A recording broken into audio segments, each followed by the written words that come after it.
ম্যাচের তখন ১০৫ মিনিট। মাঠের কোণে দাঁড়িয়ে রোনালদো কাঁদছেন। খুব কঠিন হেটার্সও বোধহয় রোনালদোর ওই দৃশ্য সহ্য করতে পারবে না। যে রোনালদো পুরো ক্যারিয়ারে নিজেকে প্রতিষ্ঠিত করেছেন একজন আত্মবিশ্বাসী মানুষ হিসেবে, কোনো সমালোচনা যাকে পিছুপা করতে পারেনি, সেই রোনালদোর চোখেই জল। তাকে সান্ত্বনা দিচ্ছেন তার সতীর্থরা। আপনি মানতেই পারেন, আবার নাই পারেন, রোনালদোর চোখের জল যে ফুটবল ভক্তদের হৃদয় ছুঁয়ে গেছে তার বলার অপেক্ষা রাখে না। রোনালদোর চোখে যখন জল, সতীর্থরা এসে তাকে দিচ্ছেন সান্ত্বনা। এমন সময় হঠাৎই ক্যামেরাম্যান লেন্স ঘুরিয়ে নেন তার মায়ের দিকে। দেখা যায় তার চোখ দুটিও ভেজা, কান্না লুকানোর ব্যর্থ চেষ্টা। ৪০ ছুঁই ছুঁই রোনালদো সবশেষ কেঁদেছিলেন ২০২২ বিশ্বকাপ থেকে বাদ পড়ার সময়। স্যান্ডেলিনা সো, রূপচর্চায় আভিজাত্য। ক্যারিয়ারের শেষ বেলায় ক্লাব ফুটবলে আলো ছড়ালেও জাতীয় দলে তার পারফরম্যান্সই তার চোখে জল এনেছে।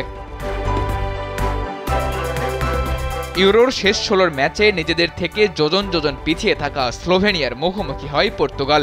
সেই ম্যাচে নির্ধারিত ৯০ মিনিটেই কোনো ফলাফল না আসলে খেলা গড়ায় অতিরিক্ত সময়ে। অতিরিক্ত সময়ের ঠিক বিরতির আগে পেনাল্টি পায় পর্তুগাল। সবাই তখন ভেবেই নিয়েছিল ম্যাচটা এখানেই শেষ, কিন্তু সবাইকে ভুল প্রমাণ করে এবারের ইউরোতে কোনো গোল না পাওয়া রোনালদো পেনাল্টিটাও মিস করেন। দলের এমন মুহূর্তে তার পেনাল্টি মিস, হয়তো নিজেই নিজেকে ক্ষমা করতে পারেননি। আর তাই তো মাঠের মধ্যেই কান্নায় ভেঙে পড়েন এই পর্তুগিজ ফরওয়ার্ড। অতিরিক্ত সময়ের বিরতি শেষে আবারও মাঠে গড়ায় খেলা। পর্তুগাল তখনও খেলছে নিজেদের চেনা ছন্দেই, কিন্তু স্লোভেনিয়ার রক্ষণ ভাঙতে তারা পুরোপুরি ব্যর্থ। এর কিছু সময় পরই পর্তুগালের রক্ষণে বিরাট ভুল করে বসলেন পেপে।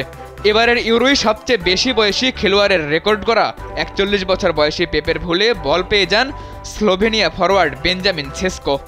বল নিয়ে টান দিতেই সামনে পর্তুগালের গোলকিপার ডিউগো কস্তা। বাঁ পাটা বাড়িয়ে সেসকোর শট রুখে দিয়ে সে যাত্রায় পর্তুগালের বিদায় ঠেকালেন। ম্যাচ টাইব্রেকারে গড়ালে সেখানে কস্তার আসল বীরত্ব ফুটে ওঠে। ইউরোতে রেকর্ড করে টানা ৩টি শট ঠেকিয়েছেন পর্তুগিজ এই গোলকিপার। আর পর্তুগালের হয়ে লক্ষ্যভেদ করেন রোনালদো, ব্রুনো ফার্নান্দেজ ও বের্নান্দো সিলভা। টাইব্রেকারে ৩-০ গোলের জয়ে ইউরোর কোয়ার্টার ফাইনালে উঠল পর্তুগাল। সেমিফাইনালে ওঠার লড়াইয়ে ফ্রান্সের মুখোমুখি হবেন রোনালদোরা।